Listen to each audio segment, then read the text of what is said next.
So it's new hero time for Marvel's Avengers, which means it's also time for a new build video as well. We'll actually have a few build videos coming out for Kate Bishop because she has so many available, but the one we're showing off first is one I'm really excited to show off. It's the Wave of Arrows build, and any old Marvel Heroes players will notice that is a familiar skill. It's one that Hawkeye used to use, but it's a Wave of Arrows build. It's one that's really good at putting out continual damage, so it's not really a bursty damage build, but it'll put out a lot of damage, and it's actually got an aspect within it which can be incredibly helpful for boosting the damage on your allies. It will boost the damage by over 100% as far as I can tell, so it's going to be exceptionally helpful, and I think it's going to make Kate a character that's going to be necessary to run in your team. So what we'll do in the video anyway is we'll start off with a very quick overview. I'll talk about just generally the skills you would be using. We'll then check out the stats and I'll talk about the stat priority there. We'll look at the gear that I'm using. We'll talk about the skills next and which perks you want to select, and then we finish up with a bit more gameplay as well. But let's jump in and we'll start off with the quick overview of the build first.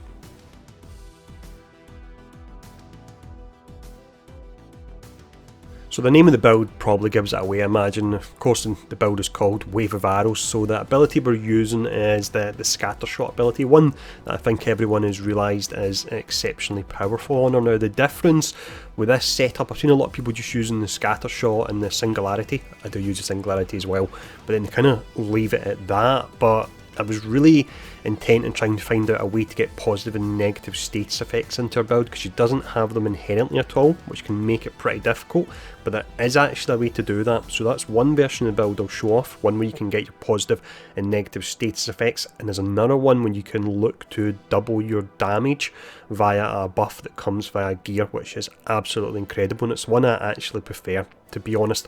But that's just a quick overview of the build, so let me go in and I'll talk about which stats you want to prioritise now.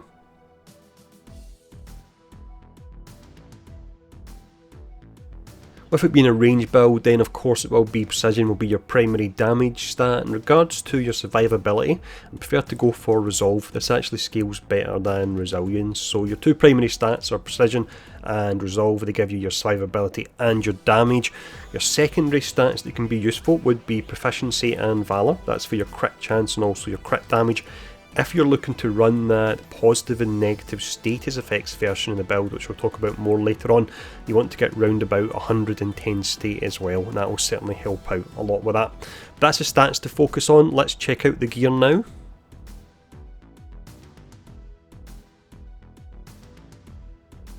So I will mention when it comes to gear that I'm still very much gearing her up. I know exactly what I am looking for, so you'll still be able to get a good idea from this. So of course when it comes to your stats, you'll be looking for the likes of your resolve and precision that I've mentioned already. The reason I'm showing and using this piece at the moment is this is the one that helps you proc your positive and negative status effects on a ranged only build. So this second perk here, it's a status effect on power attacks. Now if you actually hold down the heavy attack button with her, she fires out a demolition charge, and if you tap it multiple times she'll fire out up to 4 in total, and then you press your L2 and your square button to actually detonate them. So what that will do is that will apply a status effect for you from a melee piece of gear. Now before we look at the range piece, I'll actually just mention as well that a nice perk that you could look out for, the spelling's wrong in this one here, but it's Overcharge Flare. So it gives you increased critical attack damage while overcharged, and it's actually really easy to keep up the overcharge status on her.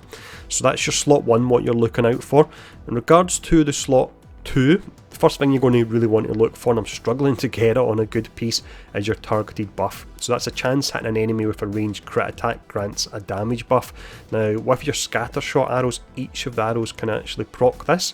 So at the moment the way this actually works, and it appears to be that if one of them crits, then I think all of them crit potentially. So it will only take you 2 or 3 rotations of firing off your scatter shot arrows and you should have your damage buff up. So it's nice and easy. So you're looking for that, but what you're also looking for, and it's really important, is your middle perk here. In this instance I've got plasma tipped arrows, so ranged attacks with scatter shot arrows deal plasma damage. If you combine that with the power attack we were looking at earlier on, what you'll be doing is you'll fire off your demo charges, you'll detonate them. If your intensity is high enough, 1 rotation and that should be enough to actually fill up with a status effect, and then you just start going ham with your your scatter shot arrows that have the status effect and you're doing double damage. So that's one option, but there is actually another option I'm going to show off which is easier for doubling your damage.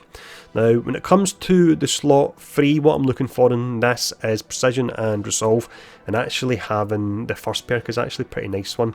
It's the chance taking damage grants a defense buff. Now of course she's not a melee character, she's not going to be taking damage too much, but the defense buff is huge. It's 60% damage reduction it actually gives you. Now that is another piece that a lot of people are talking about, but I feel it's more relevant to the melee side of things. It's this particular one here, Hawkeye's bodysuit, and it overcharges you every time you actually blink. I'm going to talk about it a lot more in a separate video, so there's nothing that really stands out too much in regards to the slot 3 for me.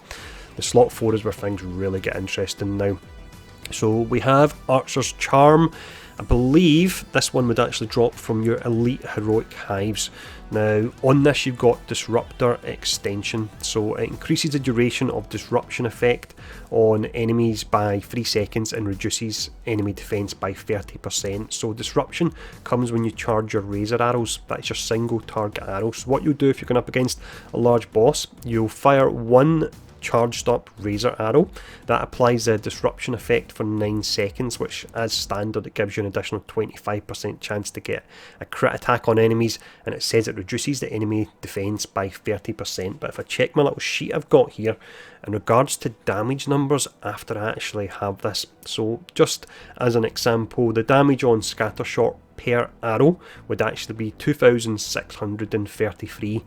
When I have disruption on the enemy, in this case it was actually Abomination, the damage jumped up to 6057, so the damage was more than doubling there. So as mentioned earlier on, you've got the way of using your positive and negative status effects to double your damage, but it requires a lot of setup, or you just equip this piece of gear. Now of course it doesn't have precision, but I'll gladly sacrifice 40 or 50 precision to change my damage numbers up as much as this actually offers. And you've also got the fact that it increases the charge rate of the heroic ultimate ability, which is a really nice one, and it gives you an extra warp arrow. So that's an extra one of these singularity arrows where you pull everyone together. Now looking at the major artifact, really like this one here. It is for, let's see if it actually shows up correctly, there we go. I really like this one here. So it's a Sacred Normstone of Lethal Will. So when you're fighting a boss, for example, you'll get your damage buff really easy. You'll activate this, it'll give you a double damage buff, and you'll be looking at round about 100% crit chance. For more regular gameplay, what I would normally use, but it doesn't appear to be working at the moment in the testing I've done, and at least on the scatter shot arrows it's not. Normally I would use the Tactagon, so this increases the status damage you're doing, but I've done a fair amount of testing and the status damage isn't going up on scatter shot when I'm actually using it. So that's what I would use for now anyway, just the Normstone, but the Tactagon could be worthwhile using if you're going for the status effect build and if you can actually get it to work. In regards to the minor and artifacts, I'll just be looking at precision that I'm actually looking to get in them. I don't actually have at the moment anything that decent at all. I'm stuck with the blues. I just can't get purple ones to drop at all there. If you could get a way to reduce your assault heroic or your ultimate heroic as well, that would be really nice, because they're both actually really strong. Your support heroic I think is complete garbage. It's one that I just never really use at all. But that's all the gear there, so let's now have a look at the skills.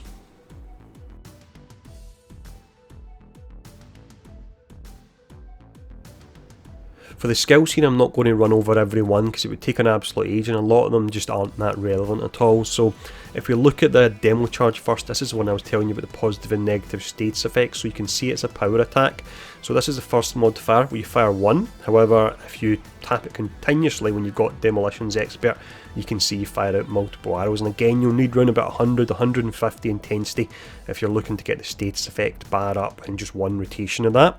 You've then got the skill which you're using the majority of the time. There's nothing really special to talk about here that we haven't covered, but it's scatter shot arrows, and then we've got that very important disruptor arrow. So in order to use that, hold down L2 and R2, wait till you're charged up, fire it off, you get a little debuff icon above the enemy's head. It's normally 6 seconds, and you can see it increases the range crit attack chance from any source by 25%, but with that slot 4 we're using, you increase the debuff to 9 seconds, and you get that extra damage you're doing when it says it reduces enemies defense by 30%, but it will more than double your damage. So that's the primary skills. Let's look at the speciality ones now.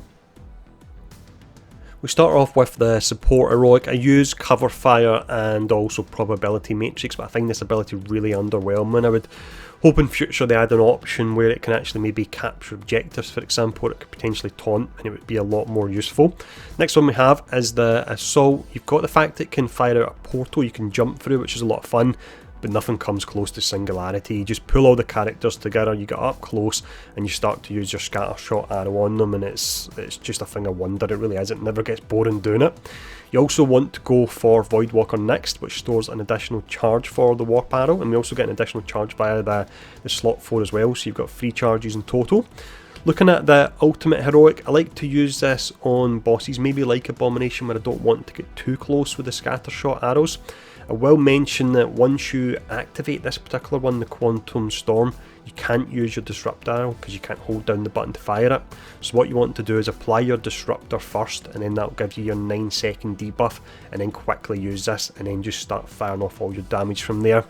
In regards to the final perk for it, I go for Quantum Magnifier, so damage from all quantum energy infused attacks is increased by 10% in there.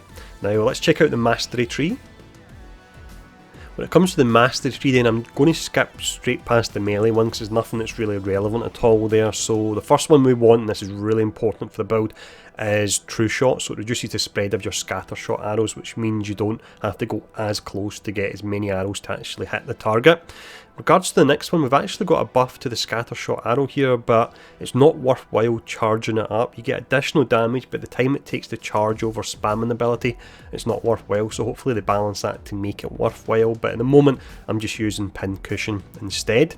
And then we have Archer's Prowess. So this one, you ready and fire 2 additional arrows when using the scatter shot arrows. So with the 2 that I've highlighted that are useful, you're pulling the spread of the arrows closer, and you're jumping from 3 arrows to 5, so that bumps your damage way up there. We've then got, and I'll show very quickly, your intrinsic ability. It's Quantum Capacitor, we have Quantum Regenerator, and then we have Quantum Capacitor 3, so it's the same as the first one actually. And then for intrinsic overcharge, we have Overcharge Surge, we have Overcharge Precision Boost, and also Precision Overcharge. But your really important ones, and I'll skip back to them just to highlight it, and they really make the build. It's pretty simple to be honest, but it's True Shot and it's also Archer's Prowess as well. So that's the entire setup there, nice and simple, and as mentioned you've got 2 options. You can go for one for your status damage, or if you get that slot 4, and I'm fairly certain it does drop from your Elite Heroic Hive, and they look to be dropping 100% the legendaries at the moment, so get in there quick. But that particular item is the one that gives you your incredible damage numbers, really nice and easy as well. So as always, I hope the video's been helpful. If you've enjoyed the actual video and the build, then feel free to leave a like, a comment and share it as well. And I'll just finish up with a couple minutes of gameplay now. So enjoy this, and thanks for tuning in, stay safe, and I'll see you all again soon.